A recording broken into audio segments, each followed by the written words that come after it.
Sivaya Nama, Tiruchitrambalam. Welcome to our series on a 360-degree view on ninth Thirumurai.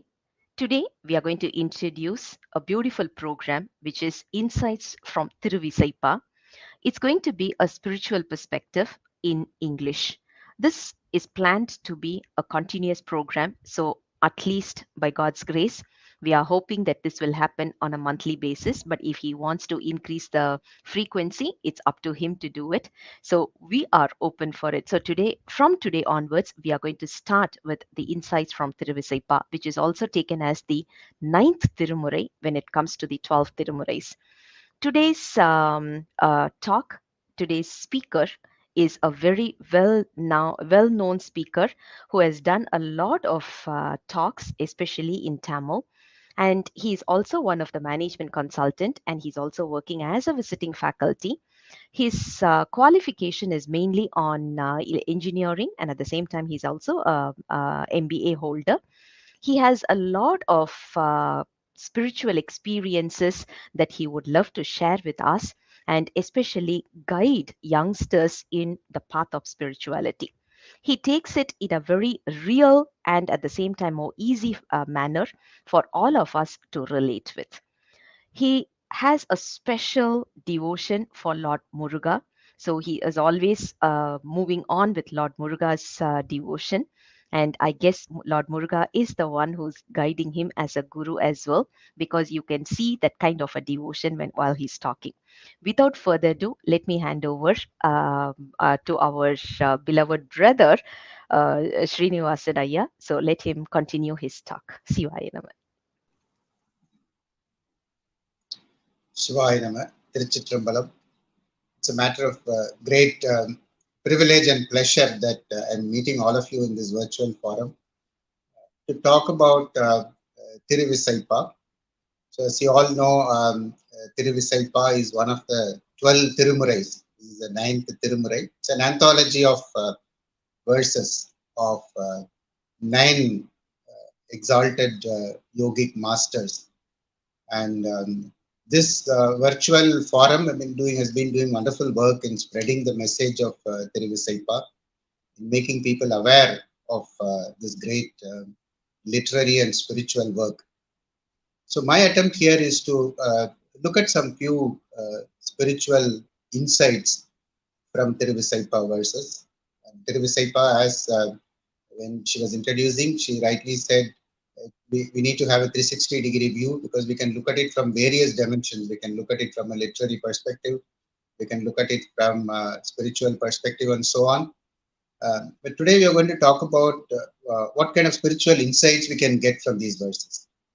And though it's it's the shortest Thirumurai, just about 300 verses, but very profound in meaning. Therefore, one needs to spend a lot of time to understand the beautiful truths enshrined in these verses.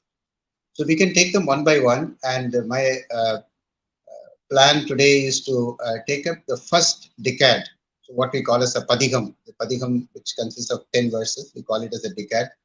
And the first set of 10 verses is by Thirumurai, and he's the first author in the Thiruvisaippaa anthology.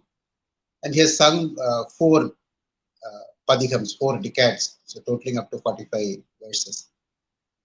So very short, but in terms of meaning and in terms of the spiritual import, it's very profound. And nothing much is known about Thirumurai. As we see with all great rishis and yogic masters, we don't know much about their background except some few glimpses of what they have done, the miracles that they have done, and so on. And even the name is very mysterious. So, how do we interpret Thirumurai? Maligai is a mansion, a huge bungalow, and we don't know why he's called as Thirumurai. So, but we can safely assume that he lived in the mansion of knowledge, Jnanam, and therefore that name is very apt for him. And he is a master who had attained a lot of yogic powers, very extraordinary powers, and therefore there are a lot of stories about him. And to the modern mind, they may seem exaggerated, but actually they are proof of the kind of power that this yogic master had over matter.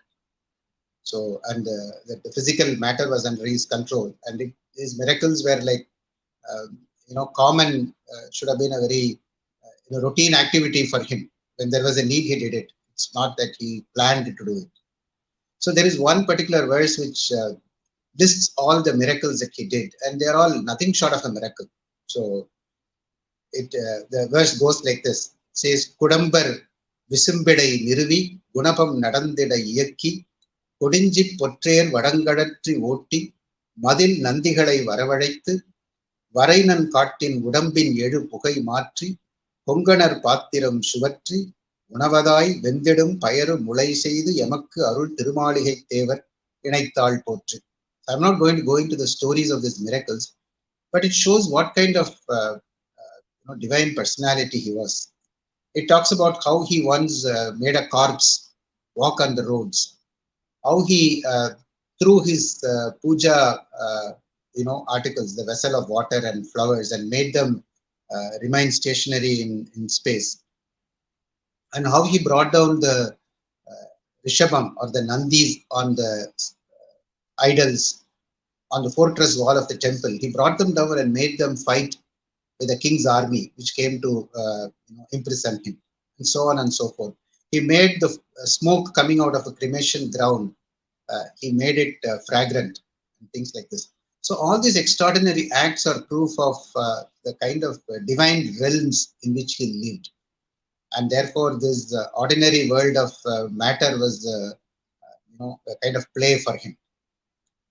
So as I said, he has sung 4 padihams or 4 decades, and each one in a different format. The first padiham is what we're going to take up today. The first decade of 10 verses is about the description of Lord Shiva, about the description and how we have to devote. And it's talking about his devotion. There is no direct advice actually to us, but it's actually talking about his devotion to Lord Shiva and how he sees Shiva. So that is a lot of important messages for us, and it's done in a very, from a literary perspective, it's so beautiful. Very beautiful verses to read aloud and sing. And that is the first set of 10 verses. The second set of 10 verses is the description of the physical form of the Lord. So what we call as the Padadikesha Varnai, which means describing the Lord from the feet to his crown. So this is a common tradition in both in Shaivite and Vaishnavite literature of describing the Lord's physical form, and how the devotee gets absorbed in the physical form of the Lord. Each and every organ of the Lord is something which reveals itself to the devotee and gives him a lot of pleasure, gives him or her a lot of pleasure and bliss. So the second decade is about is that kind of a description. And the third one, which starts with Uravagiya Yogam, is about the love a girl has towards Lord Nataraja and how her mother sees that love. And this is again a familiar format for people who study Tamil devotional literature, where the devotee assumes the form of a human lover expressing her love towards the Lord. So that is the third decade. And the fourth decade, it starts saying Inangila Isan, is something which talks about the power of satsang, the association with holy people and devotees. But here Thirumaligai Thevar actually takes a different stand, and he talks about how to dissociate oneself from the association of people who don't respect Lord Shiva or who don't have respect for Shiva's devotees. So, but in a sense, emphasizing the importance of satsang. So from these 4 decades itself, we get an idea of the kind of the framework or the format or the matrix of Thirumaligai Thevar's compositions. The first one, which starts with saying Olivalar Vilake, that is a focus of attention for today's discussion and lecture. So it talks about Shiva as the shining light. So it starts with the very, and this, remember, and this is the first decade of entire Thiruvisaippaa. It sets the tone for Thiruvisaippaa's devotional offerings to the Lord. It is a very beautiful set of 10 verses, which many of the words remind us of Thiruvasakam and Devara, in several places. And as I said, this is not something which is in the form of an advice. There is no spiritual instruction. There is no direct advice, etc. It's only Thirumaligai Thevar addressing Lord Shiva and then talking about his experience. But in fact, the whole decade is about Thirumaligai Thevar expressing his inability to praise or to worship or to think about the Lord. So he's asking the Lord, saying, "Please make me think about you. Please make me worship you. Please make me talk about you. You have to enable me to do that. You have to be the facilitator for that." And so it's a complete absence of ego and beautiful sense of surrender. All that is evident in all the 10 verses. So for the great yogis, in the Yoga Sutra defines them as people who have tapas, swadhyaya, and ishvara pranidhana, meaning people who do a lot of penance. So they are characterized by tapas, which means a lot of intense penance and yogic, rites and rituals, things like this. So there are a lot of tapas. And the second thing is swadhyaya, that is study of scriptures. So all the parayanam that we do, so intense study of scriptures and the pursuit of knowledge. And the third thing is Ishvara Pranidhana, surrender to Ishvara, surrender to the Lord. So these are the three things which characterize the yogi. And we have seen that Thirumaligai Thevar is a great yogi from all the miracles that he did. So that he is a yogi like Tirumular in that tradition. And therefore, it is fit that in the very first decade that he is offering to the Lord, is actually talking about the sense of surrender.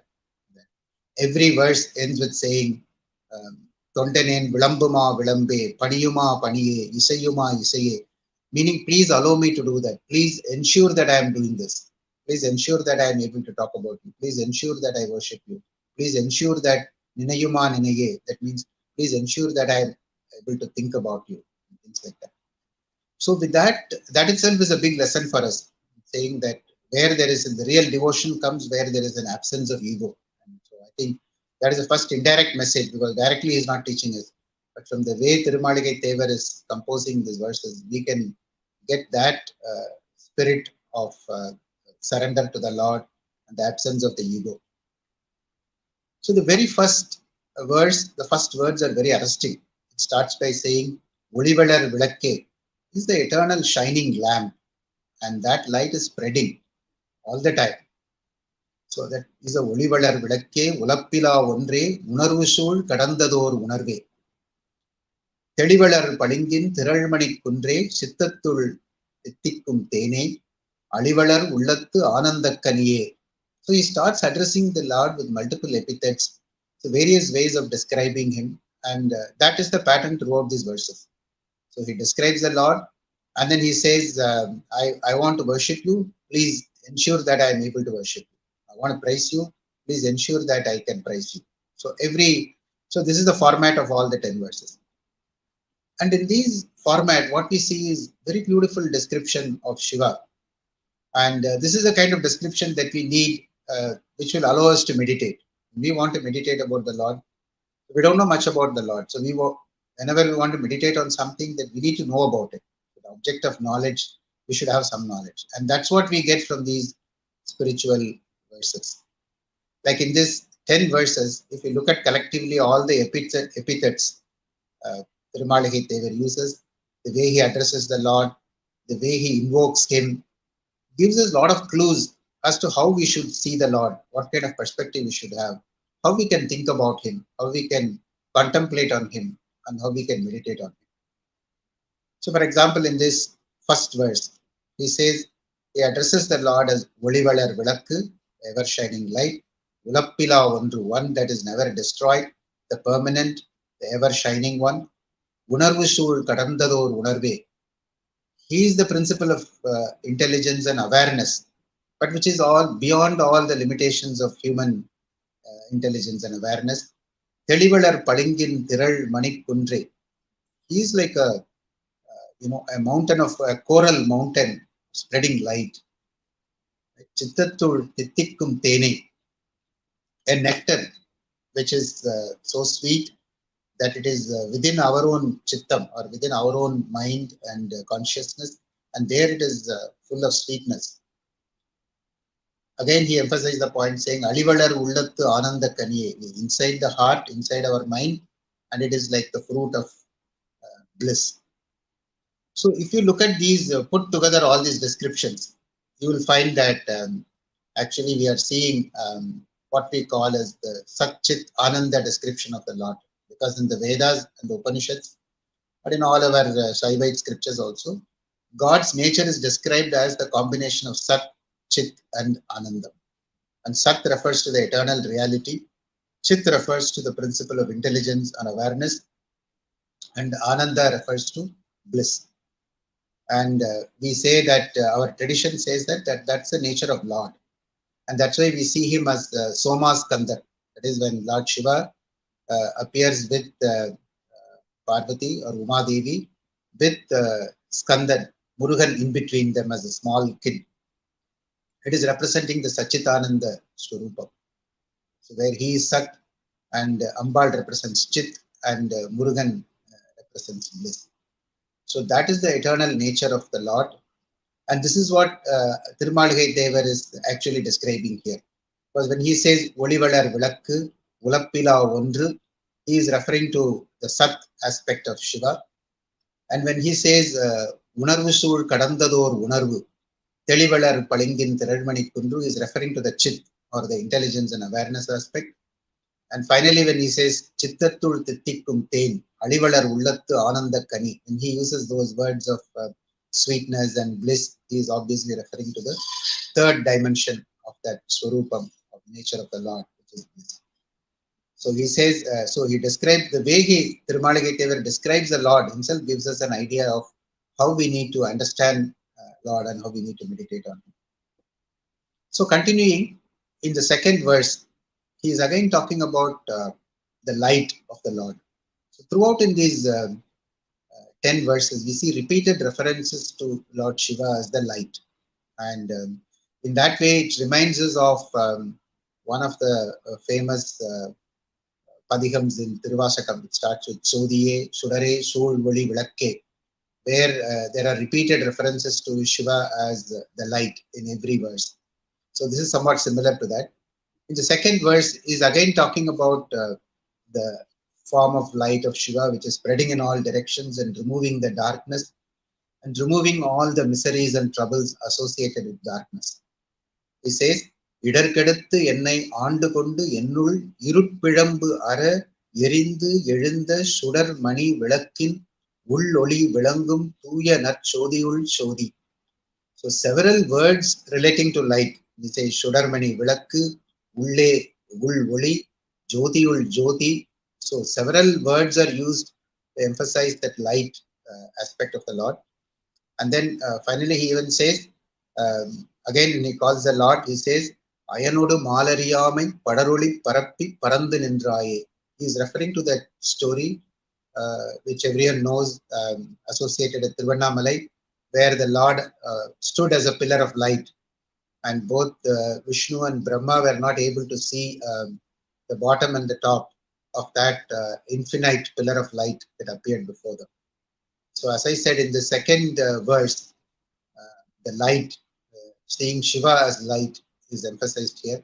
So, again, a great hint to all the people who want to meditate on the Lord, that you can meditate on him as eternal light within your own heart.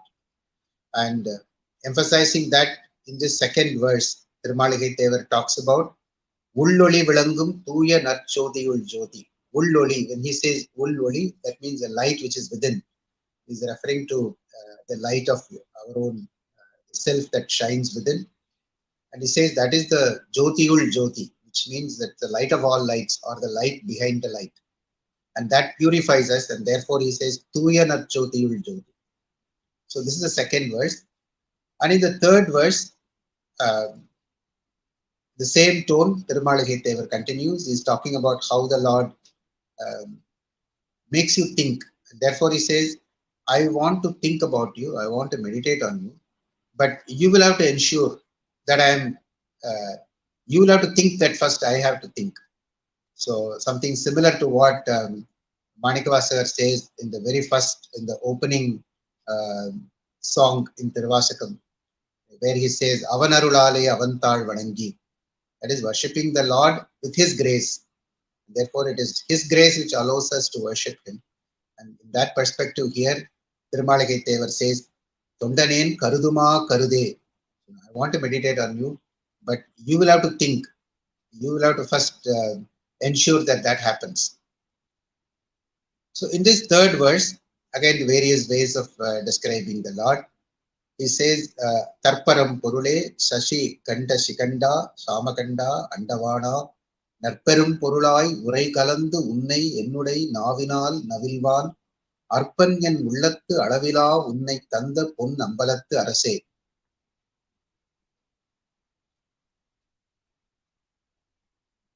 So again, all these various descriptions are basically talking about Shiva as the permanent, eternal, underlying reality. So when he says Tarparam Purul, which means the supreme being, which is ever existing and which is the fundamental state of awareness.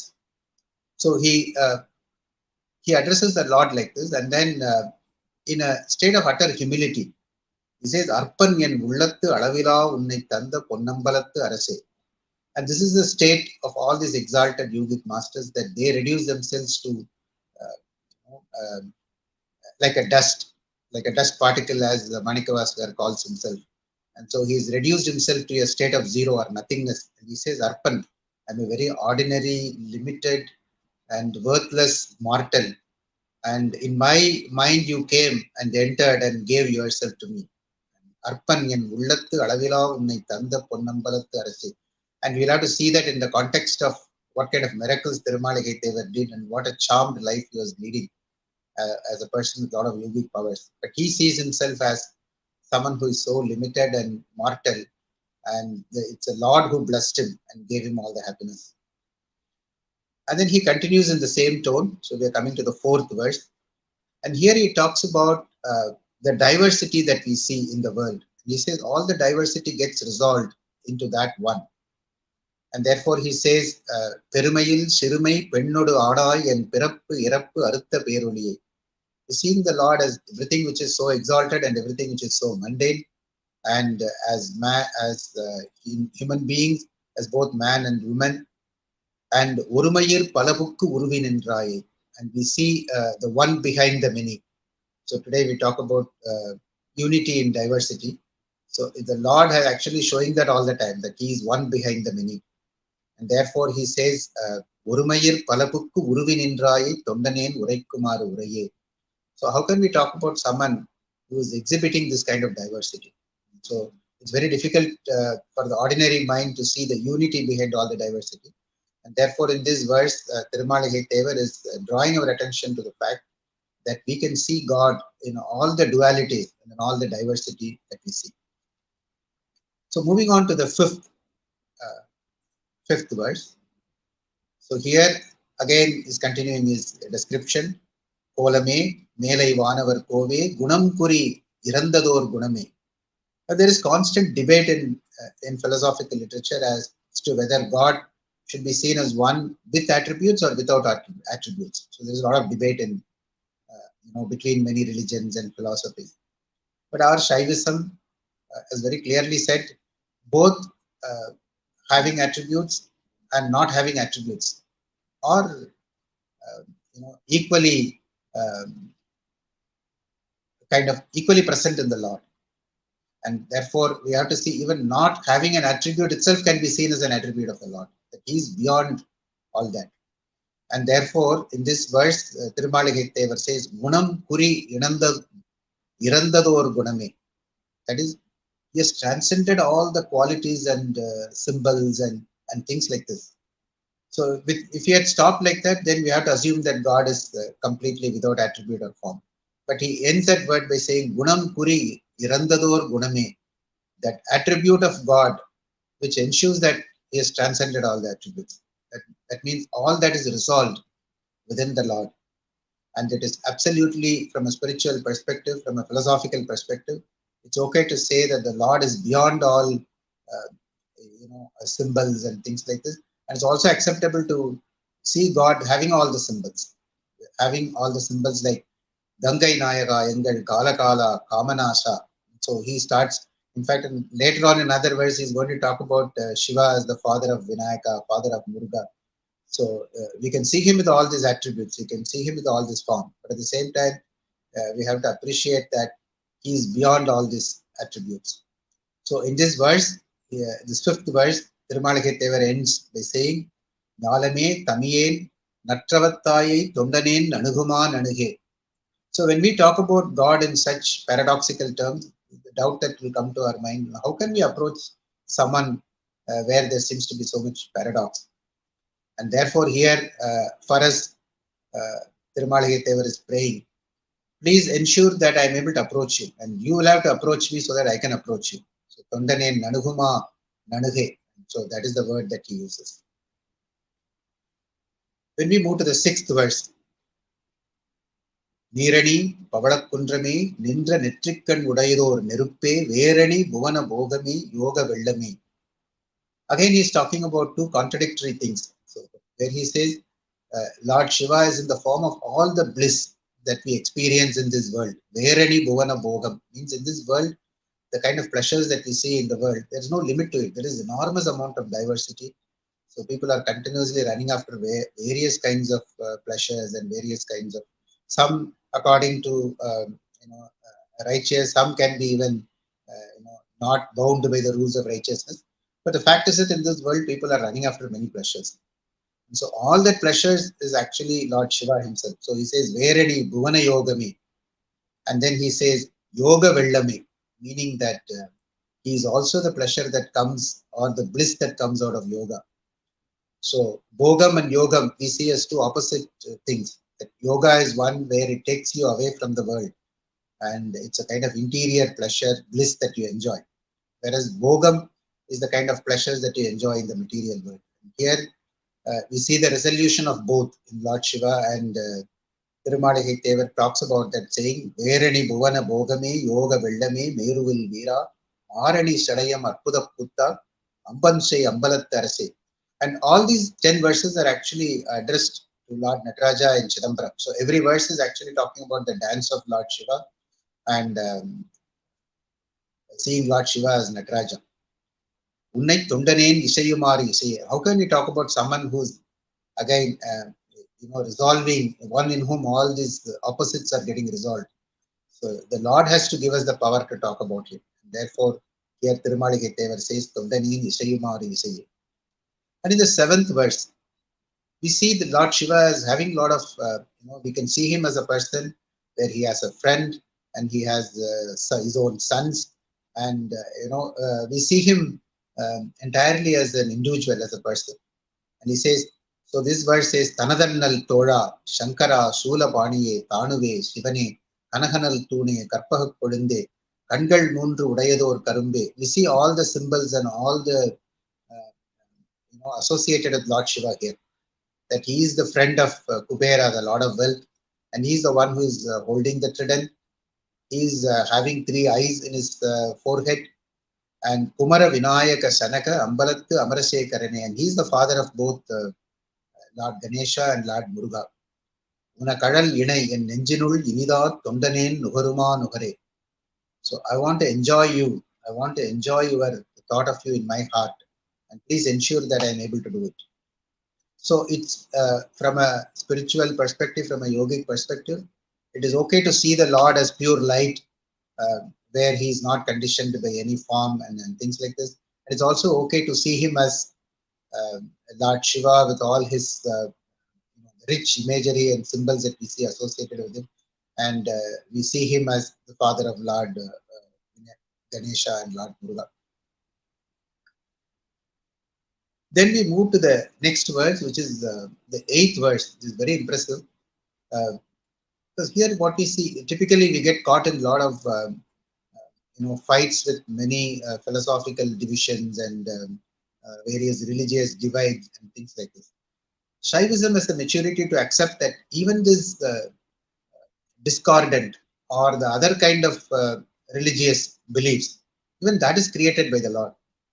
So we don't discredit them by saying, only what Shaiva Siddhantam only was created by Lord Shiva. All the others have or because of demon and things like that. That's how some of the other religions talk about. They say only their religion is pure, and all the other paths are actually uh, kind of demonic and things like this. So that attitude we don't see here. So here Thirumalikai Devar says in the 8th verse, "திரம்பிய பிறவிச் சில தெய்வ நெறிக்கே திகைக்கின்றேன் தனைத் திகையாமே நிறம் பொன்னும் இன்னும் நிறைந்த சேவடிக்கீழ் நிகழ்வித்த நிகரிலாமணி." That I was lost in all these various, there is various ways to pursue God. There is various ways to understand the truth. So I got confused, and you came, and you ensured that I got the clarity, and I was able to see and attain your divine feet. And that's how he describes. And then he says, "Arampala tirankandu arundavarku arasai alin kid irunda ambalava." So though he is talking about Nataraja in every verse, in this particular verse, he is talking about the Lord as Dakshinamurti, as the great teacher who sat under the banyan tree, and he taught the inner meaning of all the scriptures to the rishis. So that is the uh, aspect of Lord Shiva, which is like kind of very dear to all his devotees when they want to pursue the path of knowledge. So Lord Dakshinamurti, he invokes Lord Dakshinamurti, and then he says, "Puram Shaman புத்தர் பொய்கள் கண்டாயை தொண்டனேன் புனருமா புனரே." And this is the most beautiful word in this verse, where he says both Buddhism and Jainism, which has been against the principles of Shaivism for a long time, and we all read in our history that there has been a great clash between these two religions with Shaivism. And here, see the maturity of spiritual maturity and the exalted perspective. And he says both Buddhism and Jainism, all the untruths, and the untruths were created by you. And he's saying, though he says they are all different than the truths of what Shaiva Siddhantam says, they are other than, they are untruths, but even that was created by you. So he is seeing them with compassion. And he says it's the same Lord Shiva who created those other ways of thinking. Puram Shaman Buddhar Poigal Kandai Tondanen Punaruma Punare. In fact, this is exactly what Tirigana Sambandar said, because in our history we study that Tirigana Sambandar was instrumental in Jainism getting driven out of Tamil Nadu. And there, in that, in one of the Tevaram, Gnanasambandar says, "இணையில் Irumbulai இடங்கொண்ட ஈசன் அணைவில் சமண சாக்கியம் ஆக்கியவாறே." That Lord Shiva created Jainism and Buddhism. What kind of exalted perspective that these people are having. And then 9th and the 10th verse. The 9th and the 10th verses are about the way Shiva destroyed, but through the destruction actually blessed Dakshan and Ravana. So both these, there is the story of Daksha Yagam is well known to all Shiva devotees. That Dakshan was a king who's become so egoistic that he thought he can do a great sacrifice, ignore Lord Shiva, and then Lord Shiva sends Veerabhadra to go and destroy that yajna, destroy that Vedic sacrifice, and teach a lesson to Daksha. The Daksha gets punished, and all the celestial beings who went to that sacrificial ritual got punished. Therefore, the ego of Daksha, the king Daksha, got crushed in that process.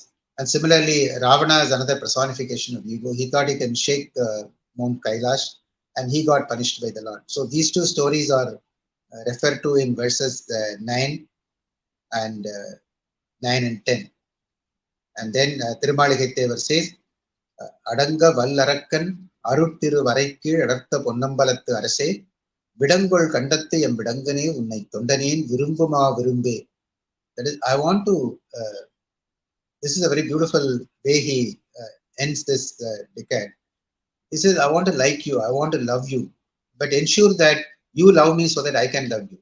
Tondaneen virumbuma virumbe. That's a very beautiful attitude of the devotee, saying that even my love to you has to be blessed by you.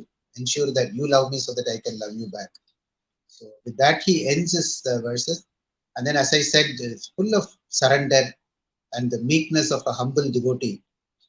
He ends in the 11th verse of this particular decade. He says, மறைகளும் அமரர் கூட்டமும் மாட்டாது அயன்திருமாலோடு மயங்கி முறைமுறை முறையிட்டு ஓர்வரியாயை முர்கனேன் மொழிந்த புன்மொழிகள். So he says the entire scriptures and all the celestial beings and Mahavishnu and Brahma, all these people are not able to really understand you and talk about you.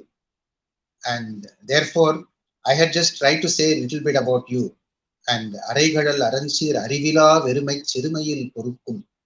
Whatever I said is out of my own limited knowledge or even ignorance. And from that petty state, I have talked about you, who cannot be described in the Vedas, who cannot be described by all the celestial beings. And therefore, you have to forgive me for that. And Niraitharu Karuna Nilayame Unnai Tondanen Ninayuma Ninaye. Finally, he ends by saying, please ensure that I am thinking about you all the time. You will have to think so that I think about you. So that's how he ends. And when I read these 10 verses, I mean, I'm just reminded of what one great spiritual master said. In very ordinary people, they say a little bit of a brain wave or a little flash of an inspiration creates a big commotion in their minds. They may go and give several lectures and they may write hundreds of pages and thousands of pages and hundreds of books. But here but in great minds, they say in the exalted masters, um, so there will be great ideas and great inspirations coming, but they are not moved by it, and they still remain in their own humble state. And he gives the comparison saying, in a small fish bowl, the fishes can jump around and create a lot of commotion in that fish bowl. But in the vast ocean, a lot of whales jump about, but the ocean is not disturbed. And so the minds of all these masters are like that. And so there's an example that we see here in Thiruvisaippaa, the first decade, where Thirumai Devar, who has the vision of Lord Shiva, he's talking about him as the eternal light. He's able to see that light and he's talking about it. But at the same time, he takes an attitude of complete self-surrender and humility. And he says, all that I have described him is from my own limited knowledge or from my own ignorance. And he has to really forgive me for that. And all I am asking the Lord is that he should make me think about him. He should make me worship him. He should make me praise him. And he should make me meditate on him. And he should make me love him. So the real message of this Thiruvisaippaa starts in that beautiful devotion. So it's a happy blend of devotion and knowledge that we see. And that is characteristic of the entire Thiruvisaippaa. We see that really highlighted in a very beautiful manner in this first decade that Thirumai Devar composed. So we will continue to see more of such germs in this series of lectures. So I invite all of you to spend time to do your own reading and deep study of these 10 verses of Thirumai Devar. As I said, one of the foundations of yoga is Swadhyayam, repeated intense study of the scriptures. And this is one such decade that is actually fit for a lot of Swadhyaya almost on a daily basis. So thanks for patiently listening to me. Shivaya Nama, Tiruchitrambalam.